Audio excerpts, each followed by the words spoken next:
생생하게 상생하며 YTN 라디오 생생경제.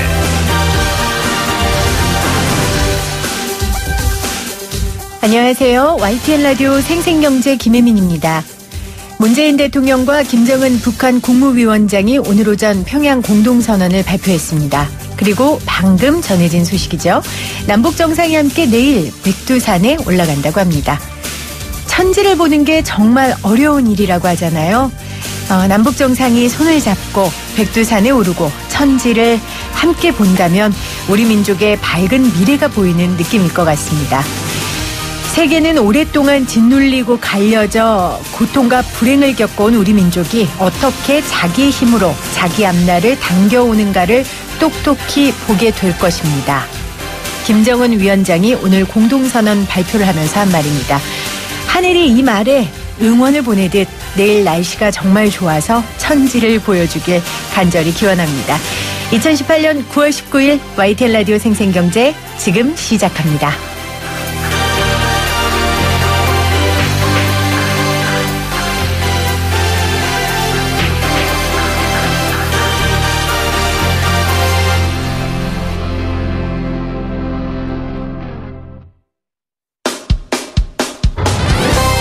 사람을 바꾸는 경제 이야기, 세상을 바꾸는 경제 뉴스, YTN 라디오 생생경제.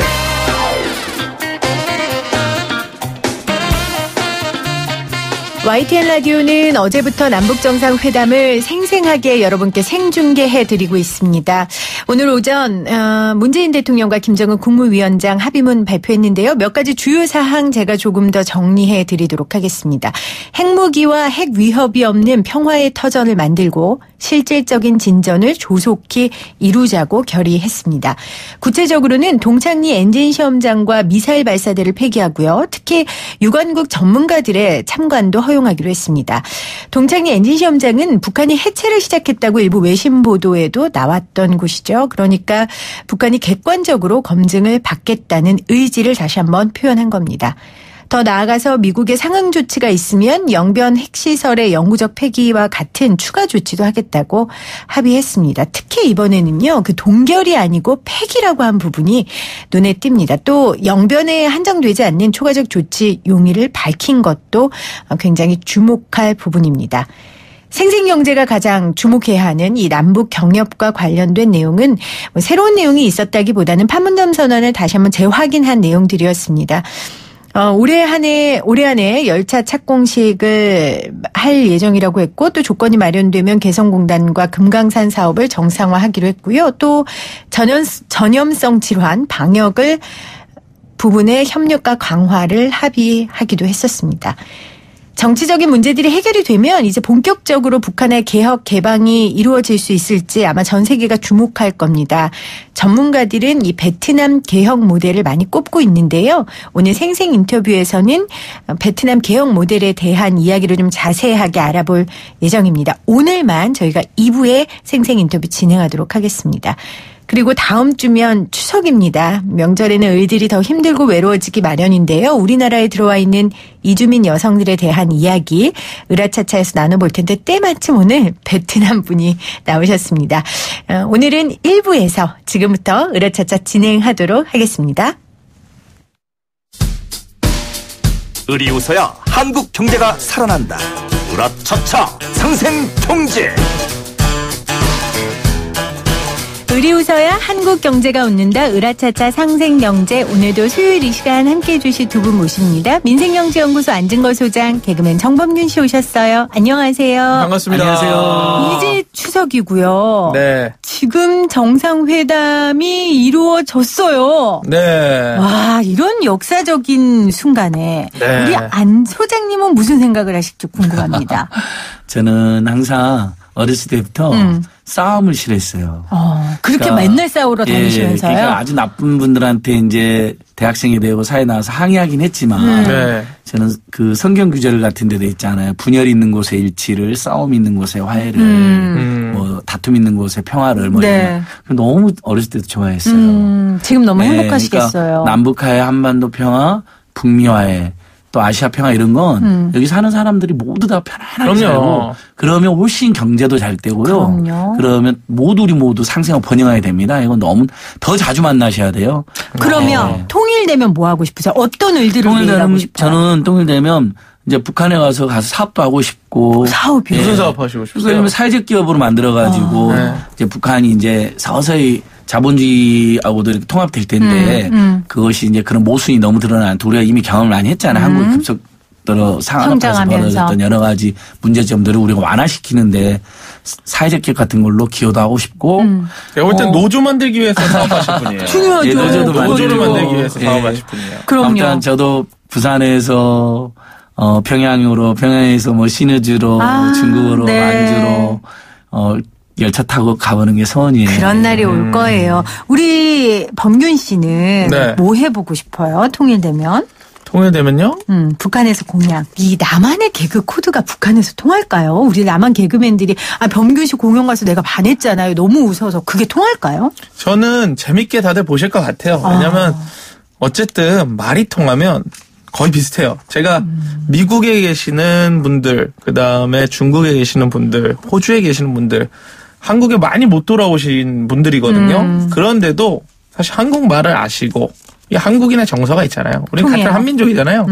그러면 재밌게 보실 것 같아요. 우리 다음 남북 정상회담 땐 우리 범균 씨를 꼭 데리고 가셔서 개그 공연을 하시기를 청와대 분들에게 간곡히 부탁드리고요. 맞습니다. 네, 저도 노래할 수 있습니다. 조금. 춤도 잘 춘답니다. 네, 열심히 합니다. 네. 자, 오늘 남북 정상회담이 있는 날 이제 추석도 다음 주인데요. 추석에 걸맞는 손님을 좀 모셔봤어요. 자, 우리 범균 씨가 소개하도록 하겠습니다.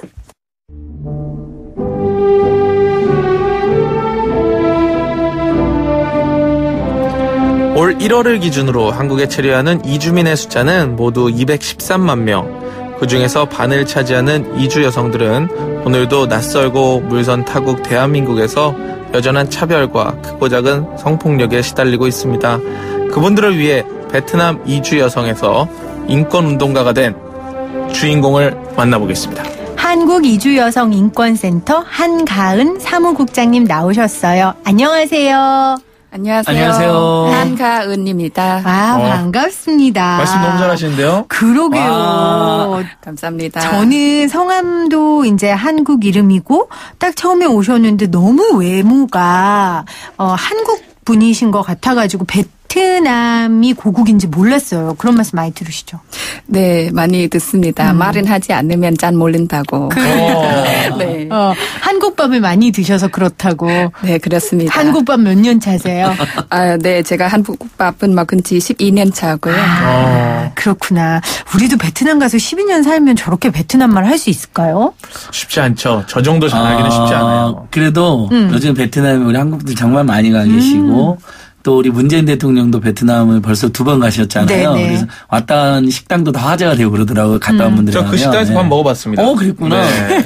그리고 우리 한강국장님도 아시겠지만 베트남 음식도 한국에 많이 소개되고 쌀국수집도 예전에 좀 비쌌는데 요즘은 좀 중저가 브랜드 많이 나와가지고요. 저도 일주일에 한 번씩 가요. 그러니까 그렇게 베트남이 완전히, 가까운 나라죠. 정말 가까워졌어요. 너무 잘 됐어요. 또 우리한테 이렇게 베트남이 가까운 나라가 사실 베트남에서 온 이주 여성들이 굉장히 우리나라에 많기 때문인데 그분들을 위한 단체가 바로 한국 이주 여성 인권센터인 거죠. 네, 그분들 위한 단체 중에 저희가 2000년 때부터 만들어져서 그분들 위해서 활동하고 있는 거고요. 2000년부터요? 네. 역사가 20년 거의 가까이. 그죠. 네, 이제 거의 18년 20년 넘었죠. 다 돼가죠. 그러면 우리 한가은 국장님께서는 여기서 어떻게 일하시게 되셨어요? 네, 저는 2005년에 한국에 왔는데 그때 센터에서 한국어 교실을 여니까 거기서 한국어 교육은 받았습니다. 네, 그 다음에 활동 자원봉사 상담한 때 통역 자원봉사 하다가 네, 거기서 일하게 됐습니다. 그러면 여기 오시기 전에는 한국에 대해서 전혀 모르셨어요? 말씀도 한국어도 못하고. 네, 그렇죠. 한국어도 모르고 한국은 드라마 통해서 알게 됐습니다.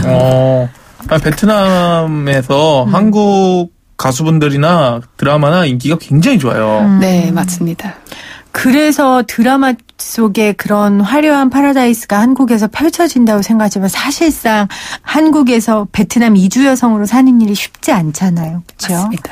그래서 굉장히 어려운 시간들을 우리 한가은 국장님뿐만 아니라 많은 이주 여성들이 겪고 한국 이주 여성 인권센터에 많은 문을 이렇게 두드리시는데 센터에서 많은 상담하실 때 가장 가슴 아팠던 상담 사례가 뭐가 있을까요? 네, 제가 인한 때부터 통역 시작했고 지금 10년째잖아요. 그러니까 다양한 그런 마음 아픈 인들이 있었고요. 그래서 꼭 하나 짚는다면 네.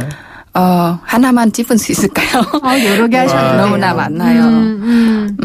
그래서 이주 여성들이 성폭력 피해 사례라든지 시아버지한테 성폭력 피해를 당했는데 혼인 취소를 당하는 사례도 있고 또 사장한테 성폭행은 당했고 또 체류가 안 되는 경우도 있고 가정폭력이나 살해 당하는 사례도 있고요.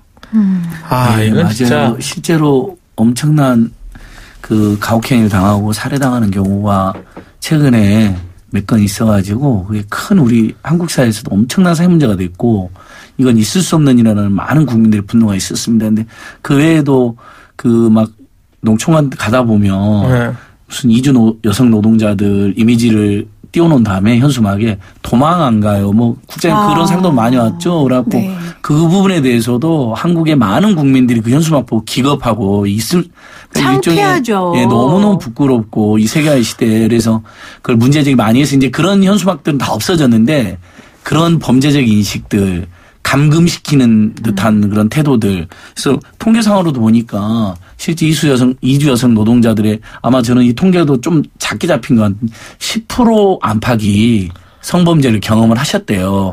근데 그 중에서 취업이라든지 체류 문제가 생길까봐 당하고도 신고율은 9% 정도밖에 안 된다는 거예요. 정말이에요? 네. 네, 신고 9%도 높은 편이죠. 신고 아예 생각도 하지 못하신 분들도 있고요.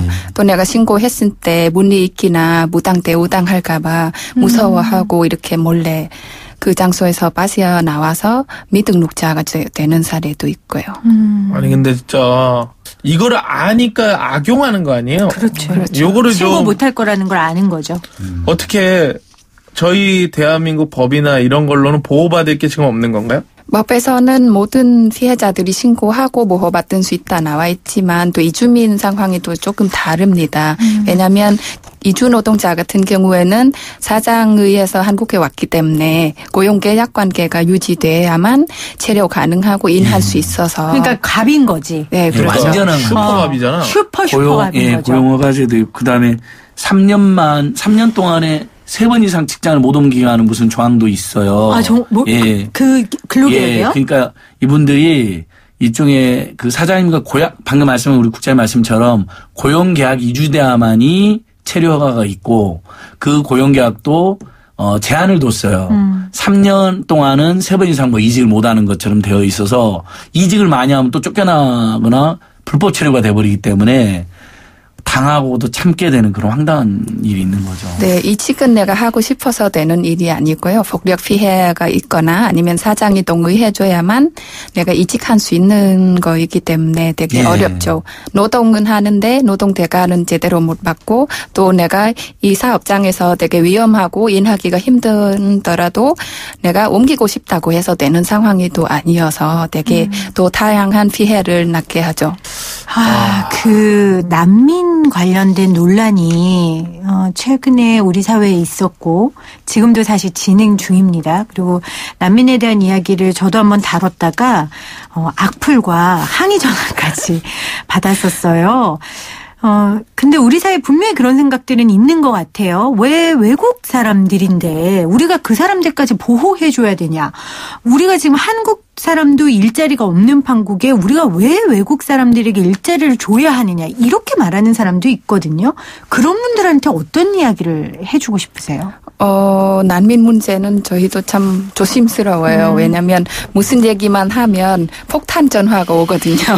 그래서 저도 받았는데 오죽하시겠어요. 네. 그래서 저는 인자리 문제를 따지기 전에 이 사람이 여기 아니면 돌아갔을 때 살해를 당하고 죽을 수 있는 상황이 상황인데 그러면 사람의 생명은 우선으로 보는 거냐 아니면 일자리부터 보는 거냐 그리고 그분들이 들어왔을 때 그만큼나 한국 사람들 일자리는 가져가지 않다고 생각해요. 왜냐하면 주로 저도 이주 노동자나 이주 여성분들 지원하다 보면 보통 작은 공장, 위험한 일들 하고 있거든요. 그게 3D 업종이라고 하는데 되게 한국 분들도 꺼려하는 일들은 하고 있단 말이에요. 그래서 일자리 뺏긴다 이런 우려를 미리 한 필요 없다고 생각합니다. 예, 그건 이미 여러 번 입증이 됐어요. 실제로 3D 업종하고 그다음에 요즘에 우리 아무리 일자리 없어도 농업에 종사 안 하려고 하잖아요. 근데 농업 우리 안 하면 식량 작업 안 되고 식량 가격 폭등해야 되잖아요. 그래서 이분들이 외국인 근로자들, 이주 노동자들이 거기서 일 많이 해서 우리 사회가 그나마 더 유지되는데 보탬이 되면 됐지. 이러면 일자리를 구하는 사람들 일자리를 뺏는 경우는 거의 겹치지 않기 때문에 오히려 그리고 한국의 필요로 저분들을 불러들인 면이 있습니다. 고용을 허가해가지고 네. 그 분야에 일하게 해드린 거거든요. 왜냐하면 거기 일하는 사람이 없으니까. 그것을 누가 또 요구하냐면요. 사회도 요구하지만 그 분야의 사장님들, 맞아요. 사용자들, 기업주들이 이분들 빨리 이거 외국 노동자들 모시고 와야 된다. 이렇게 돼서 된 측면인데 그렇게 모셔놓고는 왜 우리 일자리 뺐느냐 이렇게 들어왔냐라고 욕을 하는 거예요. 근데 그건 앞뒤가 안 맞잖아요. 우리 사회 필요에 의해서 오신 분들이고 아무도 안 하려고 하는 일 3D 말 그대로 위험하고 정말 더럽고 예, 더럽고 그래요. 그런 얘기 우리 많이 어려운 이렇게 일들을 하고 계시고 그래서 저는 오히려 고맙다는 생각을 해야 된다고 생각하거든요. 우리 기본적으로.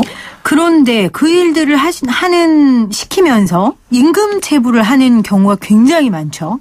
네, 있죠. 그런 분 어느 정도 됩니까? 그런 사례들이. 통계는 제가 가지고 있지 않나요. 그래 상담을 많이 하셨을 네, 거예요. 상담 들어온 거 보면 이주 여성분들도 물론이고 이주 남성 노동자분들도 일은 하는데 급여는 제대 지급받지 않는 경우가 있고 또 제 친구 중에도 3개월째 급여 못 받은 친구가 있어요. 근데 그 친구는 한국에 왔고 결혼해서 왔고 귀화 통해서 지금 한국 사람으로 살아가고 있는데도 불구하고 그게 이주민이어서 아니라 여성이어서 또 다른 같이 일하신 분들 한국 여성분들도 있거든요. 근데 나이가 좀 있으세요. 그래서 내가 다른 곳에 가서 일자리를 찾으려고 했을 때 어렵기 때문에 그 사장들이 그거 알고 누르는 거죠. 아니 이거는 이주 여성이나 대한민국 사람이나 이런 걸 떠나서 사람으로 봐줘야 되는데 물론 좋으신 사장님들도 계시겠죠. 아, 그럼요. 네. 일부의 그런 사장님들 때문에 한국에 있는 그런 모든 기업은 안 좋다. 이렇게 자꾸 이미지를 만드시는 것 같아가지고 좀 들으면서 굉장히 속상하네요. 제가 이 자리에 학교 오래 앉아 있었는데 오늘 좀 제일 많이 속이 상한 것 같아요. 속상하고 참 부끄럽고. 그러니까 우리 사회 필요에 의해서 모시고 온 분들인데 물론 이제 그분들도 한국이라는 곳을 선택하시긴 했지만 필요해서 오신 거고. 예. 그러니까 이제 서로 맞아떨어진 거잖아요. 네, 어떻게 맞아요. 보면. 근데 예를 들면 뭐 아주 잘해주지 저는 아주 잘해준다고 생각하지만 사실 우리 사회가 어떤 사장님들 또는 그냥 일반 이웃들이 아주 잘해주진 못해줘도 말도 안 되는 차별이나 폭력이나 성폭행은 해서는 안 되는 거죠. 그렇죠. 일단 인간관계. 왔는데 이 대가는 줘야죠. 그러니까 대가는 줘야죠. 기본이잖아요. 오죽하면 상식. 우리 옛날 개그 콘서트에서 블랑카님 그러니까요. 사장님 나빠요. 그게 엄청난 그거 한 15년 전 예, 얘기인데 꽤 오래됐는데 아직도 똑같은 거예요. 아직도 예. 사장님 나빠요예요. 네. 그렇죠. 그리고 이제 영화나 드라마에 나오는 이제 이주 노동자분들이 가끔 조연권으로 나와가지고 이제 이러는 거야. 야! 욕하지 마! 이제 그 말을 배운대요. 하도 욕을 얻어들으니까 네. 나중에 이제 한국에서 처음으로 성질내는 말이 야! 욕하지 마. 너무하니까. 참다. 이제 그게 드라마 같은 데도 막 나오듯이 영화 같은 그러게요. 데서 너무 네. 슬프더라고요. 근데 이주인도 우리나라에서 의리고 여성도 의리예요. 그러니까 이주 여성은 얼마나 의리겠어요. 그렇죠. 거기다가 이주 여성의 대다수가 이 결혼을 통해 한국에 들어오는 경우들이 많죠. 비율로 따져도. 아니요. 미윤 아, 따지면 그래요? 이주 노동하러 오신 분들이 그래요? 더 많아요. 근데 정책 자체가 다문화 가족 정책이니까 그래서 사람들이 국제 결혼 가정만 많다고 생각하는데 사실 조선 쪽이나 이런 많은 나라에서 오신 때는 꼭 결혼 아니라 다른 이유로 노동이나 유학 등등해서 오시거든요. 근데 그 한국 남성들이 이주 여성에게 같이 결혼을 해놓고 이제 여러 가지 범죄 행위라는 게 게 여러 차례 보도가 되고 사회적 문제가 되잖아요. 그걸 베트남이나 이주 여성들도 많이 들어서 알 거 아니에요. 그렇죠. 그럼 좀 많이 줄었나요? 결혼 시집 자체요? 오시는 분이? 글쎄요. 그 결혼은 전보다는 약간 조금 줄여지고 있는 경향이기는 한데요. 근데 알려지고 있지만 또 이주 여성분들이 한국에 대해서 정확히 모르니까 나는 안 그러겠지 이렇게 기대감을 가지는 수 있어요. 맞아요. 네. 그렇죠. 근데 어떠세요? 상담 많이 해보셨으니까 이 결혼 이후에 어떤 문제들이 제일 많던가요? 저희가 상담센터 운영하고 있는데요. 한 달에 1,000건 이상 상담이 들어와요. 한 달에 1,000건이요? 네. 네. 그럼 어떤 내용들이 주로예요? 주로 내용들은 다양한데요. 가정폭력이나 성폭력, 성매매 이런 심각한 문제도 있지만 결혼한 사이인데요? 아니요. 결혼은 아니고요. 전체 상담을 얘기한다면 네, 그런 문제도 있지만 가족 갈등이라든지 무시, 차별 이런 문제가 또 많아요. 그러면 혹시 정말 못 견뎌서 이혼을 해야겠다. 그런 경우는 어떻습니까? 이혼은 자유로운 수 있지만 이혼에 의해서 내가 한국에 거주할 수 있는지 그렇죠. 자녀 키울 수 있는지 또 내 삶이 앞으로 어떻게 되는지 돌아가야 되는지 한국에 살 수 있는지 여러 가지 고민이 됩니다. 제일 이럴 때 부모님 생각나고 이럴 텐데 갈 수가 없잖아요. 그렇죠. 그렇다고 또 연락하기에도 엄마한테 또. 못하지. 우리가 집에 내가 살면서 어려운 일 있으면 친정에 말 못하는 것처럼. 말 못해요. 말 못하죠. 그럼 어떻게 그런 얘기 하겠어요, 여성들이. 그러니까 엄마 제일 보고 싶고 엄마한테 얘기하고 싶어도 할 수 없는 현실이 더 안타까운 거죠. 그렇죠? 네, 잘 이해해주고 계시네요. 그렇죠. 추석이라 이제 다음 주 추석이라 사실 한국 가족 내에서 한국 구성원들 가족 내에서도 뭐 고부간의 갈등이라든지 친척들 모였으면 힘든데 오죽하겠어요. 우리 이주 여성들은. 그거 생각하면 참 명절이 반갑지 않을 것 같아요. 이주 여성들 명절 어떻게 보내요? 그러니까 온 가족이 다 모여서 며칠이나 같이 살잖아요. 그죠. 그런데 이주 여성만 일은 시키고 자기 한국 가족들은 모여서 막 오솔도솔 이야기하고 이런 경우가 있어요. 너무한다. 요즘은 한국 남성들이 예전에 명절 때 많이 놀았잖아요. 네. 요즘 큰일 나요. 막 큰형수님한테 혼나고. 그럼요. 그래서 어디 저기 둘째 그 서방님이라고 그러잖아요. 이제 그 호칭도 차별적에서 바뀌어야 될 텐데 막 그런 거 있잖아요. 말씀 다 주시잖아요. 그래서 설거지 하셔야 된다. 청소해야 된다. 전도 조금만 묻히자. 전도 같이 요즘 다 그러는데 이주 여성이라고 일을 몰아주면 안 되죠. 네. 무슨 신데렐라도 아니고요. 그렇죠? 네. 아니 그러면은 이제 이런 문화나 언어 이런 거를 좀 차이를 빨리 줄이고 빨리 이런 것들을 알려줘야 되는데 이런 거를 좀 알려줄 수 있는 교육기관이나 이런 문턱 이런 거를 좀 해주시는 기관이 있나요?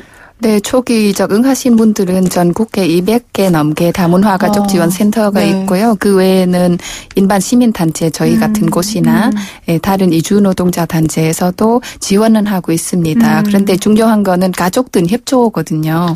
네, 어떤 가족들을 한국에 왔으니까 일은 하면 안 되고 공부하면 안 되고 집 안에 일은 해야 된다거나 이렇게 밖에 못 나가게 하는 경우도 있고 네, 그러면 빨리 적응하라고 하시는데 그러면 도와를 줘야 되잖아요. 같이 공부할 수 있도록 환경도 조성해주고 도와줘야 되는데 오히려 무조건 너는 맞춰야 된다 이런 방식으로 하시죠. 그러니까 아무리 키울 수 있는 아무리 이렇게 알려줄 수 있는 기관이 있고 도움을 줄 수 있는 데가 있어도 가족들의 인식이 변화하지 않으면 그렇죠. 안 되는 거고요. 저는 또 하나 중요한 게 정부에서 하는 법과 정책이 되게 중요할 것 같아요. 네. 근데 지금 현재 우리나라에 관련된 법안이나 정책들이 있나요? 그 이혼한 경우에는 또 아기가 있느냐 아니냐 따라서 달라요. 그 아기는 한국 국적이 그렇죠. 그러니까 한국 남편 사이에 태어난 아이여야 되고 그리고 그 아이를 양육하고 있는 경우에는 체료라든지 뭐 한부모 가정 이렇게 등록은 가능하고요. 네. 그런데 이 헤어진 분들이나 혼자서 살게 되신 분들 위해서 어떤 지원은 좀 더 하거나 이런 거는 없고. 대한민국이 참 할 일이 많네요, 수장님. 우리 오늘 이제 이주 여성 인권센터에서 이제 한강국장 오셨는데 제가 이제 또 다른 데서 들어보니까 이제 여성 남성 할 것 없이 이주 노동자들을 위해서 이주 노동조합이 있더라고요. 우다야 라이 위원장님 네팔 분도 계시고. 근데 이제 그분들이 주장이 뭐냐면 아마 한강 국장님 단체도 같이 주장할 텐데 지금 아까 말씀 고용허가제 사용자가 정부로부터 고용허가를 받아서 외국 인력을 이렇게 모시고 와서 실제로 그렇게 모시고 왔으면서는 막 착취하고 함부로 하고 그런 거잖아요. 성희롱도 막 일삼고. 근데 이분들이 이직을 마음대로 못 하니까 그걸 악용하고 또 이직도 제한되어 있고 잘못하면 불법 처리가 되니 그걸 악용하는 거잖아요. 그래서 이분들이 이제 주장하는 것이 이제 우리가 방금 가족들의 노력 굉장히 중요하다는 이야기 했는데 사실은 1차적으로 일을 하기 때문에 사용자들과 정부의 노력이 굉장히 중요해요. 그래서 고용허가제가 아니라 노동기본권 관점 노동허가제로 바꾸고 그다음에 이분들이 최소한 임금도 안 주고 막 폭력에 폭언에 성희롱 일삼으면 다른 직장으로 옮길 수 있어야 되잖아요. 일할 때는 많이 있거든요. 어쨌든 그 3대 업종이라든지 제조업이라든지 농업에서 일손이 딸리기 때문에 그럼 좀 더 아마 저기 오신 분들 사이에서도 입소문이 날 거예요. 또 센터에서 정보도 주고 그 인간적인데 합리적으로 하는데 투명하는데 그리고 이직하게 해주면 되는 거죠. 물론 그쪽에 다 못 받을 수도 있어요. 너무 많이 오면. 근데 그건 또 그 내에서 이렇게 자연스럽게 조정이 될 거거든요. 근데 지금 거의 일종의 한시적 노예처럼 묶여 있다고 봐야 돼요. 그래서 이 제도 개선이 빨리 이루어져야 되고 당연히 문재인 대통령 공약에도 이걸 그런 방향으로 국제 기준에 맞게 하겠다라고 되어 있습니다. 네.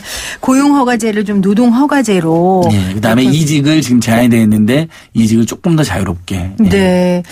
정말로 올해는 모두가 즐거운 한가위가 되기를 이번 인터뷰를 통해서 더 간절하게 바라보고요.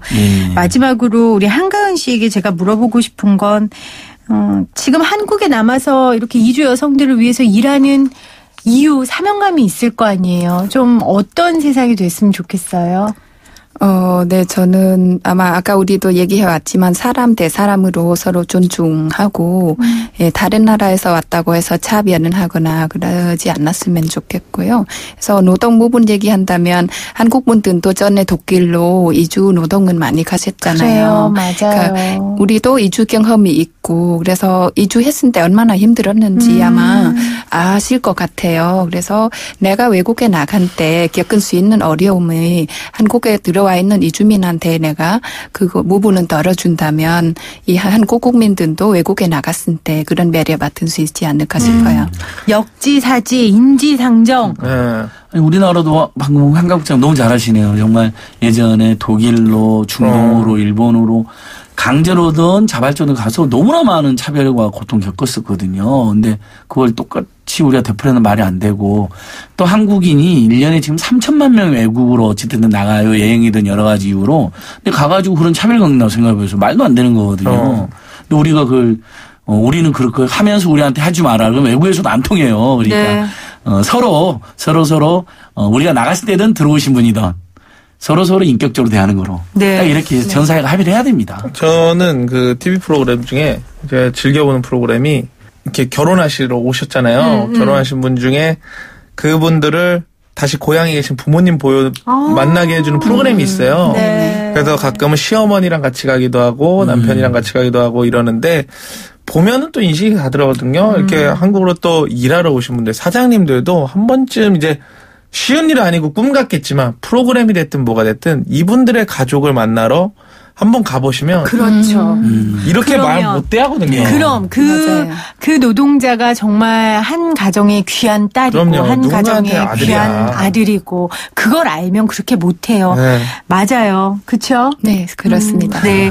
OECD 10위 경제 대국이라고 자랑만 하지 말고요. 제발 좀 걸맞는 그런 위상을 갖기 위해 우리가 좀 노력했으면 좋겠습니다. 추석 잘 보내시고요. 우리는 추석 곧 또 즐거운 얼굴로 뵙도록 하겠습니다. 으라차차 상생경제 함께해 주신 민생경제연구소 안진걸 소장, 개그맨 정범균 씨, 그리고 한국이주여성인권센터 한가은 사무국장님 고맙습니다. 감사합니다. 감사합니다.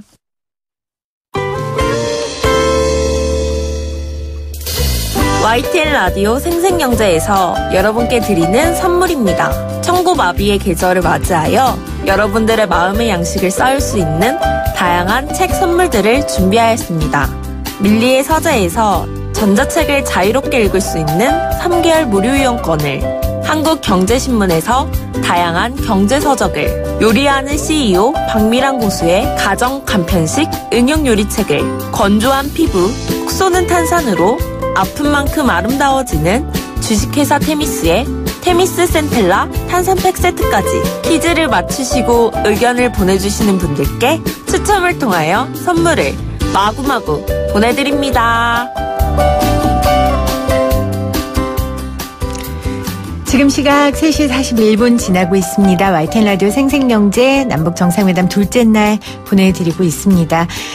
이주 여성인권센터 한강국장 베트남에서 온 이주 여성입니다. 지금은 이주 여성들의 인권을 위해서 일하고 있는데요. 오늘 방송처럼 우리 주변에 있는 외국에서 온 이방인들에 대해 따뜻한 사랑과 관심을 보내는 그런 추석이 됐으면 좋겠습니다. 생생하게 상상하며 YTN 라디오 생생경제 방송통신위원회의 방송통신발전 기금 지원받고 있고요. 포스코와 함께합니다. 저는 2부의 생생 인터뷰로 다시 올게요.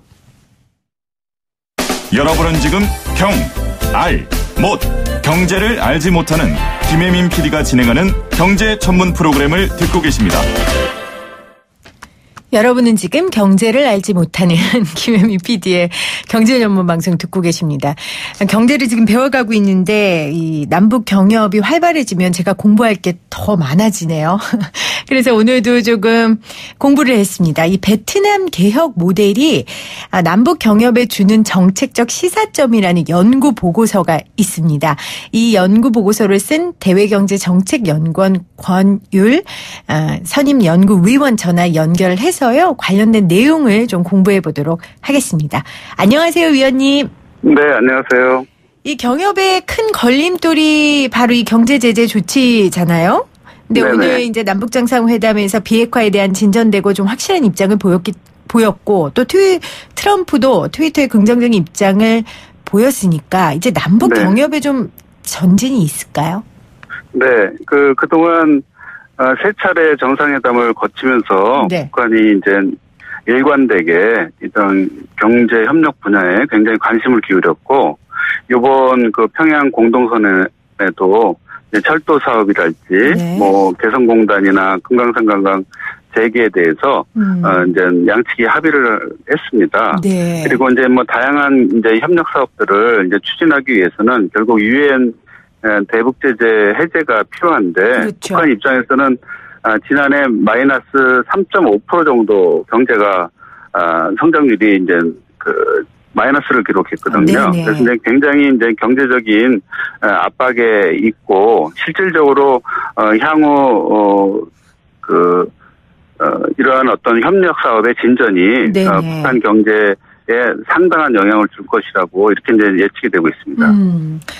그러면 뭐 김정은 위원장이 이 북한의 개혁 개방 의지가 있다는 건 뭐 당연한 얘기일 거고요. 이 낮은 경제 성장률을 어떻게든 좀 올려야 될 테니까요. 예. 또 이번 평양 정상회담에서도 또 김정은 위원장이 여러 번 이렇게 경제 분야에서 몸을 낮추는 모습을 보였잖아요. 네, 예. 어떻게 보셨어요? 네, 북한은 이미 4월 20일에 노동당 중앙위원회 전원회의에서 이제 그동안의 핵 병진 노선을 종료하고 이제 경제발전 총력 노선으로 전환하겠다 이렇게 이제 선언한 바 있고요.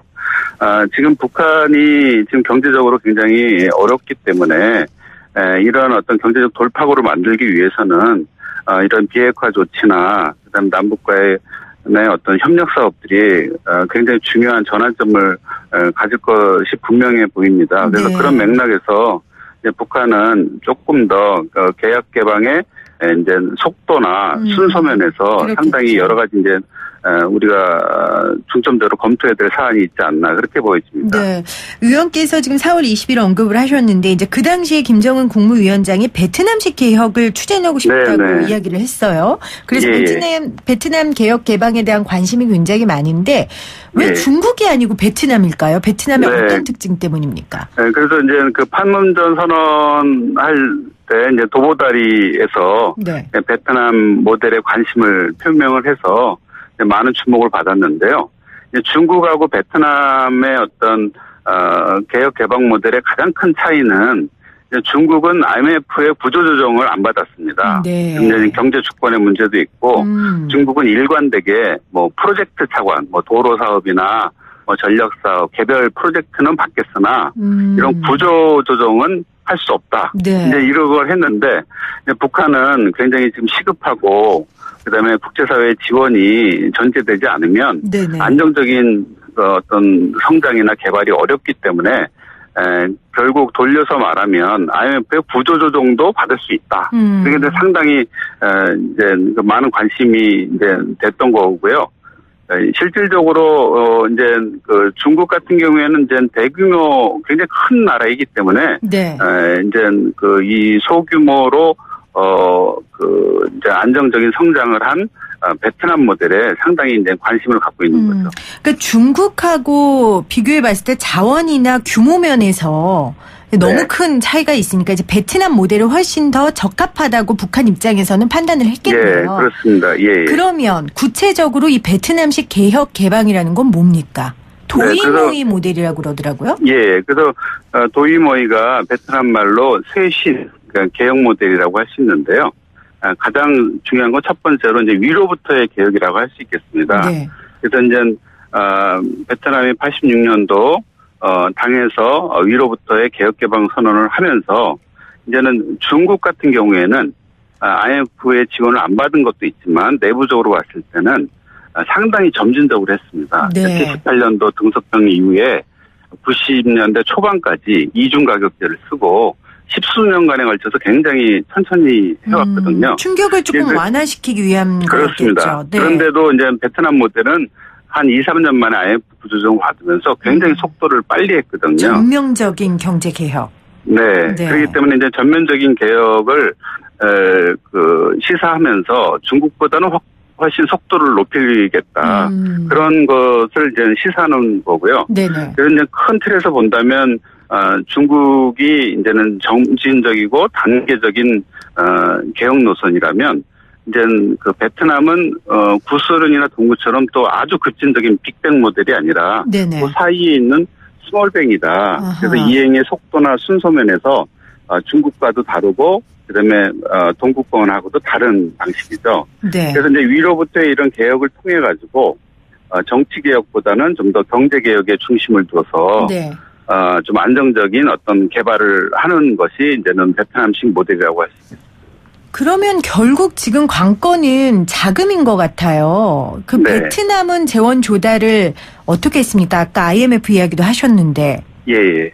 그래서 이제 베트남 같은 경우에는 이제 시드머니로서 국제사회에 이제 지원을 많이 받았습니다. 네. 그래서 이제 IMF의 구조조정이 이제 수반되면서 이제 ODA가 매년 한 개방 초기에는 한 5억에서 10억 정도, 10억 달러 정도 됐는데 네. 개혁이 본격화되면서 한 20억 달러 정도를 유지를 했거든요. 그래서 이제 그 20억 달러 규모가 상당히 이제 적은 금액이죠. 그래서 네네. 이건 시드머니를 할 수 있겠고, 이제 개발의 씨앗으로서 이제 준 거고, 실질적으로 경제적 성과를 갖게 된 거는 민간 자본 유치거든요. 근데 이 민간의 자본 유치를 위해서는 결국 국제 시장에 편입이 되고 또는 미국이나 유럽 시장에 이제 적극적으로 이제 교육을 할 수 있는 그런 네. 기반이 마련돼야 비로소 이제는 민간 투자가 본격적으로 이루어질 수 있는데 이런 부분들이 이제 베트남에서는 굉장히 큰 성과를 가져왔습니다. 그래서 그 베트남이 이제는 그 북한에서 지금 거의 유사한 상황이 벌어지고 있는데요. 네. 이런 부분적인 개혁 조치를 이제 뭐 7.1 조치랄지, 그다음에 김정은 위원장이 뭐 다양한 지금 개혁 조치를 하고 있는 걸로 보여지는데 이러한 체제 지금 현재 사회주의 체제에서 이런 부분적인 조치는 결국은 만성적인 적자가 되고 네네. 결국은 물가가 급등되면서 베트남도 한 4,500% 정도 굉장히 어려웠거든요. 네. 초인플레이션이 일어나면서. 근데 이런 것들은 물가 안정을 유지를 하면서 외자 유치에 큰 성과를 거뒀다는 것이 베트남에 있어서 가장 큰 경제적인 성과가 아닌가 그렇게 네. 보입니다. 그러면 북한도 이 재원 조달에 있어서는 뭐 IMF나 아니면 ODA나 뭐 이런 그렇죠. 부분을 통해서 조달을 하겠죠. 민간 자원도 당연히 받고요. 예, 그렇습니다. 그러면 이제 남한, 이제 대한민국에서는 그럼 이 재원 조달에 어떻게 영향을 끼칠 것이라고 보세요? 그래서 이제 저희가 남북 경협 자금 그다음에 향후 뭐 통일을 대비한 이런 어떤 협력 자금들이 네네. 이제 좀 더 우리가 그 한반도 안정을 위한 국제사회의 역할 분담이라는 차원에서 국제사회의 적극적인 지원이 필요합니다. 왜냐하면 지금 대규모 자금이 필요하기 때문에 우리 한국만으로는 굉장히 어려운 상황이거든요. 그렇죠. 그래서 지금 추산하면은 대략 한 5천억 달러 정도가 필요하다는 추정도 있고요. 네. 다양한 분석이 있지만 우리 한국이 단독으로 부담하기는 굉장히 어렵다. 그런 맥락에서 조금 더 미국과의 이제 관계 정상화를 기반으로 해서 미국 시장이 열리고 그다음에 북한은 이에 대응해서 개혁 개방을 강화시키면서 네. 조금 더 국제사회 규범을 준수를 하고 국제 경제 체제에 편입이 되면 비로소 이제 민간 자본이나 이런 ODA나 이렇게 원활하게 지원이 될 수 있기 때문에 그런 부분을 만드는데 한국이 좀 더 적극적인 조정 역할을 해야 되지 않겠느냐. 그러나 네. 우선 지금 당면 과제는 오늘 평양 공동선언에서 밝혀진 바 같이 철도 사업이나 동서해안 그다음에 그 동해 서해 경제 특구 이런 방식으로 이제는 초기의 인프라 투자는 한국이 좀 더 주도적으로 나설 필요가 있다고 보여집니다. 초기에 인프라 구축할 때는 좀 선두적으로 나서고 후에는 국제사회와 좀 중재자 역할, 다리 가교 역할을 남한이 대한민국이 해야 되겠네요. 맞습니다. 네. 그리고 이제 북한 같은 경우에는 좀 더 WTO 가입을 적극적으로 좀 추진을 해서 국제사회가 원하는 개혁 개방을 좀 더 강화시키는 것이 중요하지 않나 그렇게 그렇죠. 보입니다. 네.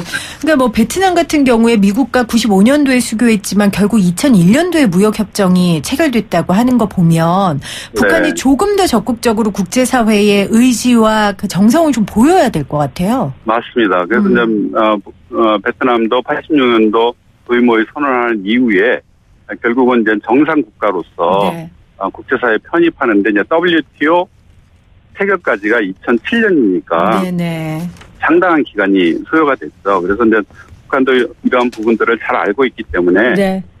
이런 개혁 개방의 속도나 이런 부분들을 좀 더 조속히 마련할 수 있도록 이제 다양한 어떤 협력 체계를 구축을 하면 좀 더 이제 그 국제사회 지원이 원활해질 뿐더러 네. 가장 중요한 거는 이제 비핵화 조치를 좀 그렇습니다. 더 과감하게 추진해야 되지 않을까 그렇게 생각됩니다. 네, 오늘 베트남 개혁 모델이 남북 경협에 주는 정책적 시사점 연구 보고서를 쓴 권율 선임연구위원과 함께했습니다. 고맙습니다. 네, 감사합니다. YTN 라디오 생생경제 함께해 주신 여러분 감사합니다. 저는 내일 3시 10분에 다시 올게요.